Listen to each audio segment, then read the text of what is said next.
ఆయన ఏదో మాట చెప్తాడు, నిజంగా ఆయన తొక్కిపెట్టి నారదీస్తే వైఎస్ఆర్ వాళ్ళు ఇంకా వేల మంది జైల్లో ఉండేవాళ్ళు.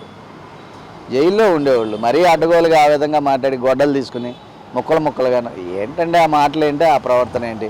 ఆ రోజు నంద్యాలలో ఇదే మాట మాట్లాడారు, రోడ్డు మీద తీసుకొచ్చి ఉరేయాలని మాట్లాడారు.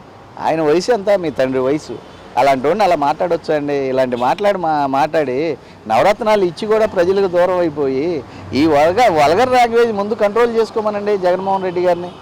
మీతో బాగుంటారు కాబట్టి ఒకసారి చెప్పండి, జగన్మోహన్ రెడ్డి గారికి చెప్పి అది కంట్రోల్ చేసుకోమని చెప్పండి. అదే ఇప్పుడు చెప్పింది. అసలు జనసేన వాళ్ళు ఎక్కడ ఇంతవరకు నోరు జారలేదండి.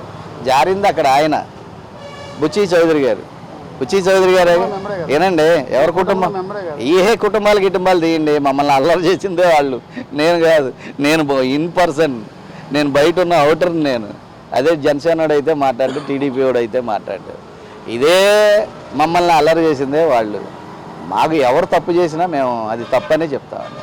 ఇప్పుడు 2 రోజులు 3 అని నేను చెప్పగలనా? రాముల వారు తిరిగిపోతని నేను చెప్పగలనా? హరిశ్చంద్రుడు అబద్ధం ఆడాడని నేను చెప్పగలనా? జగన్ మా ప్రవర్తన మారింది, దోచుకోడు, ప్రజలకు మేలు చేస్తాడని నేను చెప్పగలనా? దొంగే.